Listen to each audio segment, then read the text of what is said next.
Hello, over here. Welcome to Colorado.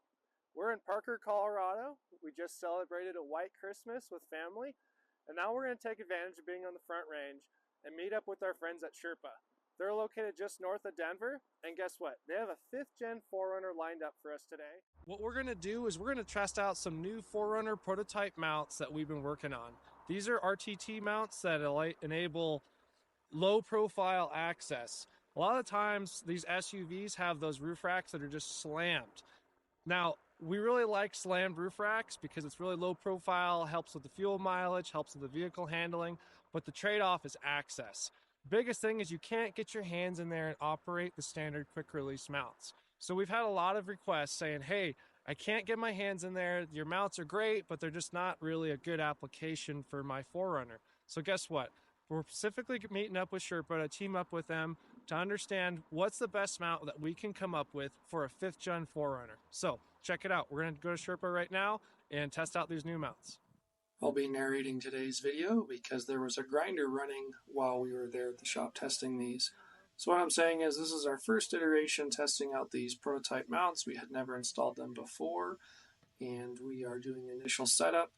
One side of the mounts is going to stay fixed while the other side is going to move. Now, how do they move? Well, this threaded rod is going to thread in and out of the one of the mounts, and that'll push it and open and close. Now, we're reusing the aluminum slider plates that came with the tent. We're stacking up some washers on the one that moves and removing those washers for the other side. So this threaded rod inserts through one side and threads onto the other right into a coupling nut that's welded onto the mount, and that's going to be able to control that far side mount. Here we are doing a dry run. This is the first iteration we're doing it, and it seems to work pretty well. Now, before installing the mounts onto the rack, I wanted to make sure that the rack spacing was going to accommodate the width of the tent.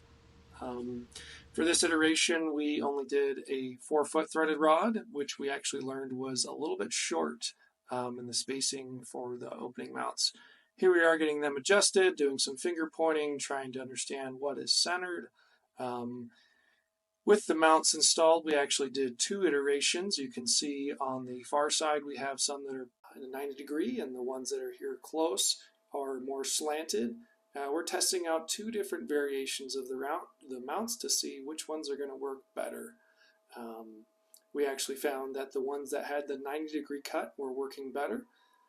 And we also learned here that the head of the bolt was actually a little too hard to reach. Overall it worked, but you can see I had to reach my arm in here pretty far to be able to get the socket on and off, and I have 3 extensions on the electric drill. So we later revised this to actually pull the head of the bolt a little bit further out so that we didn't have to reach so far in, made it a little bit easier, better access. Now we do want to recommend using a hand ratchet for the final tightening of this. We don't suggest using an impact gun. Impact gun can over tighten the mounts and you don't have a good control. Here's a view of the inside from the sunroof of what the mounts look like installed. And we're going for a test run and trying these out. For the removal, electric drill was able to pull these mounts and loosen them up pretty well. However, the bolt unthreaded from the mount. So here I'm actually tapping the front mount forward to unhook it. Something we learned here that the bolt just unthreaded through the mount, but we needed a good way to be able to control and open the mounts. We also learned that you have to open up the mount far enough that they're actually unhooked from the crossbar. Here we are, being able to remove the tent finally as planned. Stay tuned for next time, where we're going to have a series of videos that we are releasing showing the different development stages. This was actually filmed back in December, and we're just now posting it. However, we've done multiple iterations since then, so stay tuned and check out our series.